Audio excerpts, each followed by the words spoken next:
అధికార విపక్ష సభ్యుల సవాళ్లు ప్రతి సవాళ్లతో పార్లమెంట్ వర్షాకాల సమావేశాలు ముగిశాయి. సమావేశాలను విపక్ష ఎంపీలు ఉపయోగించుకోలేదన్నారు కేంద్ర మంత్రి కిరణ్ రిజిజు.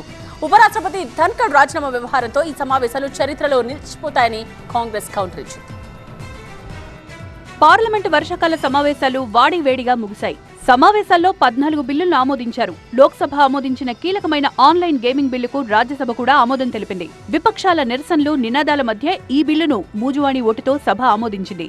రాజ్యసభ కేవలం 41 గంటల 15 నిమిషాలు ఉత్పాదకత అన్నది 38.88%తో నిరాశాజనకంగా ఉందని, దీనిపై ఆత్మ పరిశీలన చేసుకోవాల్సిన అవసరం ఉందని రాజ్యసభ ఉపాధ్యక్షుడు హరివంశ్ తెలిపారు. ఉభయ సభల్లో బీహార్ ఓటర్ల జాబితా సవరణపై చర్చకు ప్రతిరోజు విపక్షాలు పట్టుబట్టాయి. అయితే కేంద్రం అంగీకరించకపోవడంతో ప్రతిపక్షాలు చివరి రోజు వరకు ఆందోళన కొనసాగించాయి. అయితే విపక్షాలు ఆందోళన చేయడానికి కొన్ని పద్ధతులుంటాయని, ఎంపీలు సభా మర్యాదను కాపాడాలని స్పీకర్ ఓం బిర్లా విజ్ఞప్తి చేశారు. లోక్సభ సమావేశాలు ముగిసిన తర్వాత అన్ని పార్టీల సభాపక్ష నేతలకు స్పీకర్ తేనేటి విందునిచ్చారు. విపక్షాలు స్పీకర్ విందును బహిష్కరించాయి. ప్రధాని మోదీ ఈ సందర్భంగా కీలక వ్యాఖ్యలు చేశారు. కాంగ్రెస్ లో ఎంతో మంది యువ ఎంపీలకు మంచి భవిష్యత్తుందని, కానీ రాహుల్ వాళ్లను మాట్లాడకుండా అడ్డుకుంటున్నారని అన్నారు. తనకు పోటీగా తయారవుతారన్న భయంతో రాహుల్ ఇలా చేస్తున్నారని విమర్శించారు.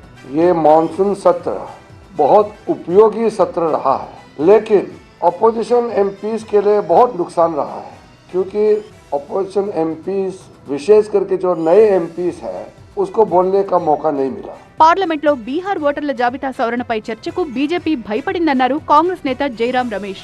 ఉపరాష్ట్రపతి ధన్కర్ తో రాజీనామా చేయించిన వ్యవహారం ఎప్పటికీ చరిత్రలో నిలిచిపోతుందన్నారు. 2025 का जो मानसून सत्र अभी खत्म समाप्त हुआ है, एक ही कारण जाना जाएगा इतिहास में. 21 जुलाई 2025 को राज्यसभा में एक ज्वालामुखी का विस्फोट हुआ और वो ज्वालामुखी का नाम था जगदीप धनखड़. पहली बार भारतीय इतिहास में पिछले 75 साल में पहली बार उपराष्ट्रपति का इस्तीफा लिया गया. మొత్తానికి తీవ్ర గందరగోళం మధ్య పార్లమెంట్ సమావేశాలు నిరవధికంగా వాయిదా పడ్డాయి.